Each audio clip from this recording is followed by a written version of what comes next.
Assalamualaikum Sobat BMKG. Saya Dwi Korita Karnawati, Kepala BMKG bersama Dr. Nelly Florida, Direktur Pusdiklat BMKG, dan Dr. Pepen Supendi. Saat ini menjadi Research Fellow di Cambridge University.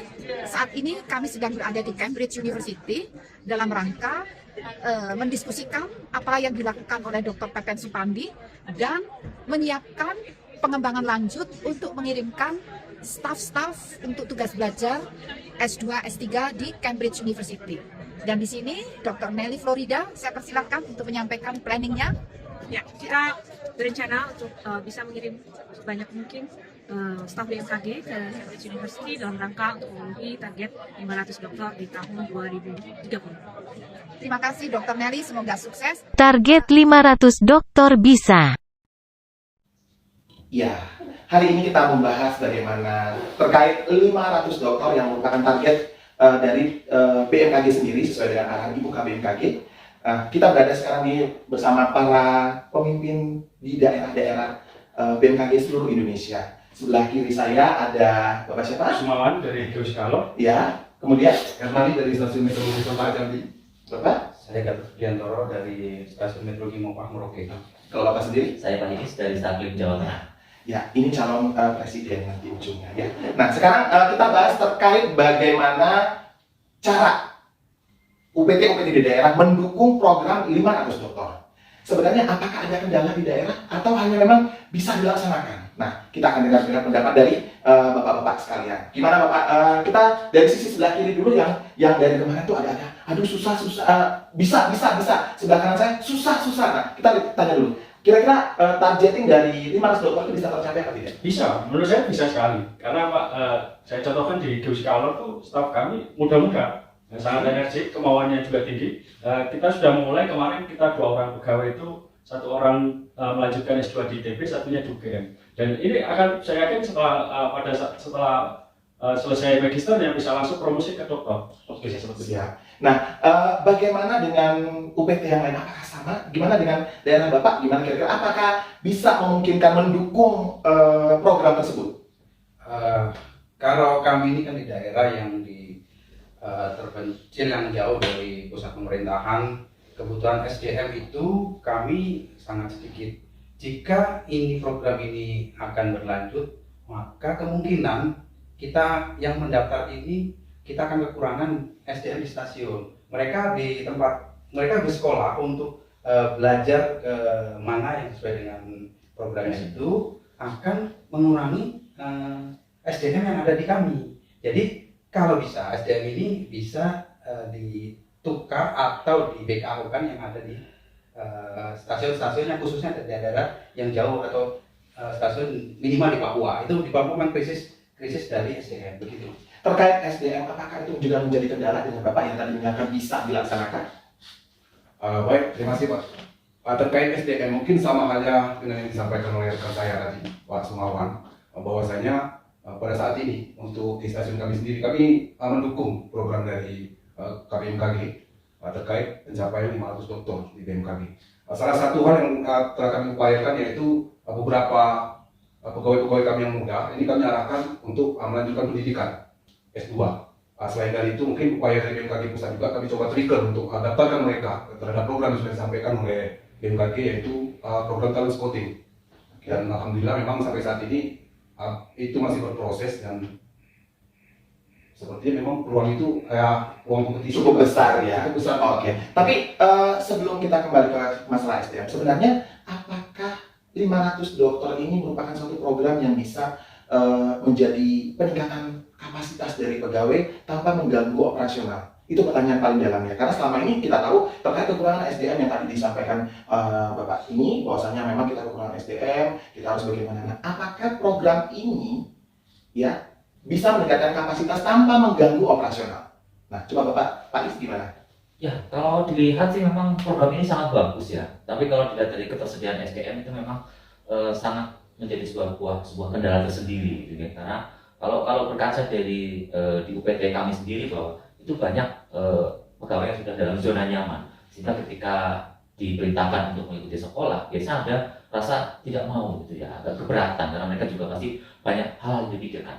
Tetapi ada sisi positif ketika memang program itu bisa dijalankan. Hanya ketika mereka yang sudah bersekolah S2, S3, harapannya memang sangat besar gitu ya. Nah, apakah mereka bisa membawa amanah bahwa mereka ketika setelah selesai sekolah apakah bisa memajukan BMKG baik di tingkat nasional maupun di tingkat internasional? Itulah yang akan menjadi pertanyaan ke depannya. Oke, tantangan ke depannya. Apakah mereka ketika kembali dengan gelar dokternya itu memang benar-benar bisa membangun BMKG?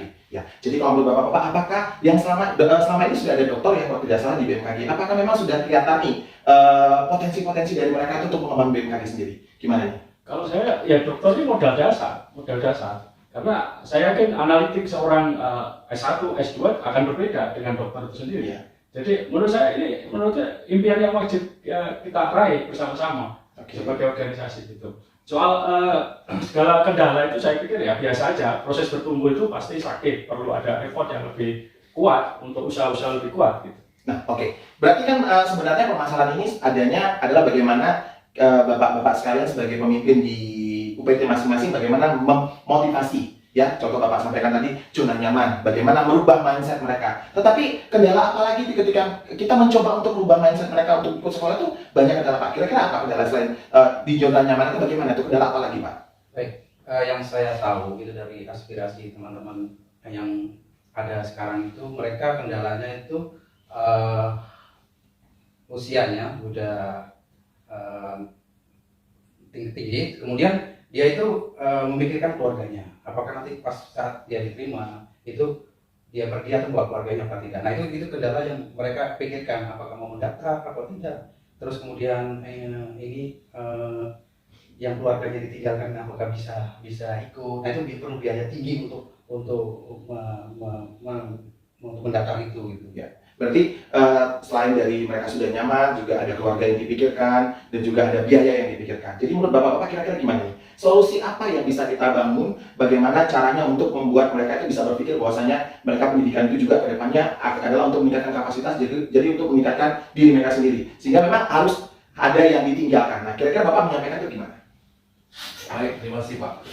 Mungkin tadi seperti disampaikan oleh Pak Gatot sama Pak Is juga bahwa komposisi pegawai kita ini memang beragam. Jadi ada yang tua, kemudian ada yang muda. Kalau yang tua mungkin ya semangat mereka itu kurang. Tapi kalau yang muda, kita masih tetap optimis. Dan mereka ini saya yakin apabila kita berikan masukan-masukan hal yang positif, mereka siap menerima.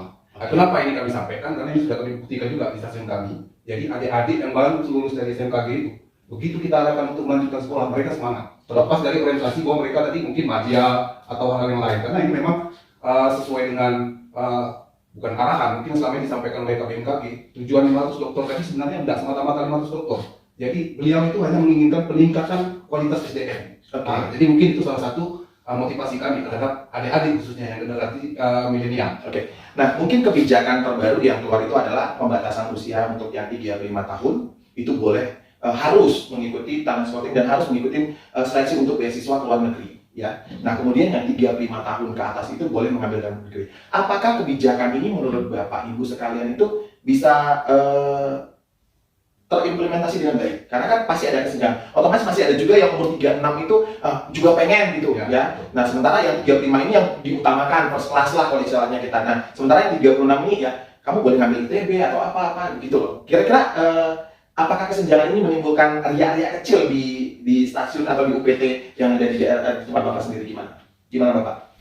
Kalau kesenjangan itu ada, karena memang biasanya senior tuh yang umurnya lebih ini dia selalu kenapa kok lebih yang muda yang diprioritaskan, tua tidak. Nah itu solusinya paling tidak seperti yang Pak Omek tadi bicarakan ya, solusinya untuk luar negeri yang tanpa beban keluarga bolehlah ke luar negeri yang usianya ada batasnya. Dan untuk yang di dalam negeri apakah itu secara online, jadi tidak mengganggu dengan aktivitas keluarga yang sini. Gitu. Oke. Kalau menurut pandangan saya begitu. Pak Is gimana? Ya, menurut saya sih memang itu sepertinya terkesan tidak adil ya, karena yang muda harus keluar negeri, yang tua harus di dalam negeri ya. Tapi itu dari sisi ini memang itu memang kebijakan dari BMKG untuk para pegawainya. Tapi ya mungkin perlu dipertimbangkan juga ya, perlu dipertimbangkan bahwa kita semua pegawai punya hak yang sama, baik yang umur 35 tahun bawah ataupun 50 ke atas. Jadi jangan ada pembedaan-pembedaan. Karena apa? Karena saya yakin Walaupun dari beberapa mungkin ada yang lebih senior, saya rasa mereka juga punya semangat yang tinggi, tidak hanya yang muda-muda saja. Jadi mungkin ini bisa dikerjakan lagi kebijakan mengenai pembatasan usia tadi. Oke, ya memang kalau yang kita lihat sekarang ini bahwasanya pembatasan usia itu sebenarnya tidak menjadi problem ya. Dan juga kebijakan itu sebenarnya kan membatasi bahwasanya yang 35 tahun itu ya supaya berkembang cepat itu sebenarnya itu yang diharapkan. Nah, yang 36 itu mungkin karena sudah mikir keluarga ya udah di Indonesia saja, mungkin itu ya. Tapi selain dari batasan usia ada kebijakan lagi bahwasanya yang baru lulus dari FMKG pun ya itu boleh ikut transporting. Nah, itu gimana menurut Bapak? Kira-kira apakah itu merupakan kendala atau akan ada permasalahan baru yang timbul atau gimana? Kalau menurut saya tidak ada masalah, atau itu kan baru proses dalam pencarian universitas, kemudian proses juga mungkin tentang ini TOEFL yang bahasa Inggris. Karena kita ini program percepatan, tentunya kita tetap harus pakai langkah-langkah percepatan. Kalau ada pembatasan harus syaratnya PNS dan sebagainya, berarti kurang cepat lagi gitu. Jadi target kita percepatan, berarti ya cepat lah itu menurut saya kalau habis lulus SMKG langsung diberi kesempatan yang sama gitu. Cepat, tepat, selesaikan. Ya. Tetapi saya pernah mendengar nih kendala di daerah. Beliau itu belum berada di daerah, ya, belum bekerja, mengalami bagaimana atmosfer bekerja. Tiba-tiba sudah di upgrade secepat itu gitu. Terus itu kira-kira menurut Bapak pantas ya dan mereka mendapat reward segitu sementara udah ada banyak pegawai-pegawai yang sudah bekerja juga pengen gitu. Gitu kira-kira gimana? Jadi mekanisme itu harus kita bedakan. Jadi kalau yang baru datang, ya kembali dulu ke daerah sambil menyelam dulu, kemudian sambil mendaftar. Misalnya pendaftaran itu tidak harus langsung mereka langsung pergi toh, kan dia perlu proses, mungkin setahun atau 2 tahun. Dan itu kalau yang langsung begitu, saya rasa masih dibandingkan dengan yang sudah ada senior-seniornya yang ini ada sedikit iri gitu. Iya. Kenapa kok itu langsung? Tapi nggak apa, kalau memang mekanismenya mendaftar, tapi nanti jangan langsung gitu. Jadi untuk seleksinya ya harus melalui yang benar-benar lulus kemudian senioritas. Oke. Kalau menurut Bapak boleh nggak dengan sistem senioritas begitu? Menurut saya itu kurang lah, itu kurang cepat menurut saya. Menurut saya lebih baik fair aja, tesnya silakan sama-sama mencari misalkan universitas, begitu dia lolos ya sudah. Apalagi first graduate itu secara akademik masih tajam-tajamnya gitu. Saya khawatir jika sudah istirahat 1-2 tahun bahkan 3 tahun kan dingin lagi nih otaknya gitu. Jadi saya lebih setuju jika first graduate juga diberi kesempatan. Balik lagi, alasan saya ya antaranya percepatan. Namanya percepatan itu harus ada strategi yang agak berbeda dari secara umumnya. Ya, kalau menurut Bapak ini seperti itu. Tapi kalau menurut saya pasti ada lagi pendapat lain dari Pak I sendiri ya. Karena terkait anak yang baru CPNS. Kira-kira menurut Bapak sangat mumpuni nggak ketika kita membandingkan ya fresh graduate dengan yang sudah bekerja? Tapi apakah potensi yang sudah bekerja ini tidak lebih bisa jadi lebih baik? Apakah memang di bawah dari yang fresh graduate? Kalau Pak Is gimana? Saya rasa begini ya, ketika seorang akan mengikuti tugas belajar, paling tidak dia sudah punya modal, ya modal pendidikan awal, terus juga modal ketika dia sudah di daerah. Jadi ketika dia masuk, dia sudah punya bayangan, dia sudah mengetahui kondisi suatu PT yang berada di jauh dari kota, terus dengan segala keterbatasan, dengan segala ketersediaan data dan juga segala ketersediaan kebutuhan informasi di daerah tersebut yang apa yang dibutuhkan itu apa. Jadi dia harus sebaiknya lebih tahu dulu gitu ya. Jangan dia belum pernah kemana-mana, terus tiba-tiba dia daftar. Saya pikir itu terlalu dini gitu. Jadi dia nggak punya modal apa yang mau dia kembangkan untuk Indonesia, untuk BMKG seperti itu. Jadi memang mungkin Bapak berpikirnya seperti ini, bahwasanya ketika dia belum tahu lokasinya, jadi dia tidak bisa mencari topik ya nanti yang akan dia kembangkan di dalam peningkatan kapasitas mungkin itu. Tapi gimana dengan Pak N? Kira-kira apakah ini jadi kendala atau tidak sih sebenarnya? Ya kalau menurut saya itu, ya tadi kita bicara kendala Pak ya. Tapi sebelum kita bicara kendala, seperti tadi yang disampaikan awal bahwa memang komposisi pegawai ini kan beragam. Ada yang tua, ada yang muda, ada yang milenial. Semestinya juga BMKG memikirkan, karena kenapa? Milenial ini nanti akan menjadi tua juga. Terus tadi potensi pegawai ini kan tidak terbatas. Ya. Mestinya sampai mereka itu berakhir kerja dalam artian pensiun ya. Mestinya harus produktif juga. Kan begitu. Jadi jangan berorientasi sekarang 500 dokter mereka bekerja kemudian nanti mereka tidak tua.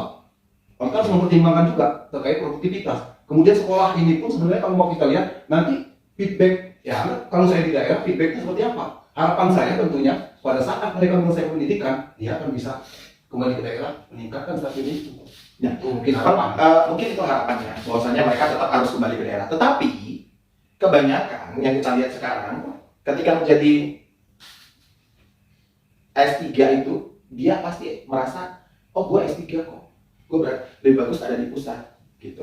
Itu yang kendala yang mungkin akan terjadi dan tidak akan terjadi di daerah. Tetapi karena berhubung waktu kita cuma dikasih 15 menit, ya kan, betul, Pak. jadi agak menyusahkan. Padahal ini dialog yang Boleh cukup sih, intelektual. saya mau titip pesan aja, Pak. Ya. Jadi nanti apabila sudah ada dokter di daerah, tolong jangan diambil. Oh iya, Karena daerah kami mau berkembang juga. Jadi memang ini talk show ini cukup menarik ya, apalagi terkait SDM itu sangat penting sekali. Ya mungkin hari ini clue-nya kita sudah dapat bahwasanya apapun permasalahan terkait 500 dokter ini tetap kita harus dukung, Ya. kita tetap harus berikan yang terbaik dan kita selaku orang yang di UPT itu tetap mendukung. Mungkin itu ya. Ya. Terima kasih buat semuanya. Semoga ke depan kita bisa lebih mampu lagi, lebih bisa lagi, BMKG lebih jaya lagi. Jadi 500 dokter itu harus, bukan mimpi. Aman kan? Laksanakan. Ya.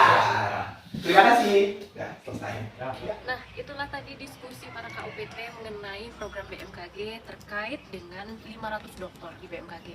Harapannya dengan kekurangan dan kelebihan dari program ini dan juga dengan dukungan dari seluruh sivitas di BMKG termasuk juga baik di pusat maupun di daerah, harapannya BMKG dengan kapasitas dan juga potensi yang dimiliki oleh pegawainya dapat menuju BMKG yang global player. Demikian.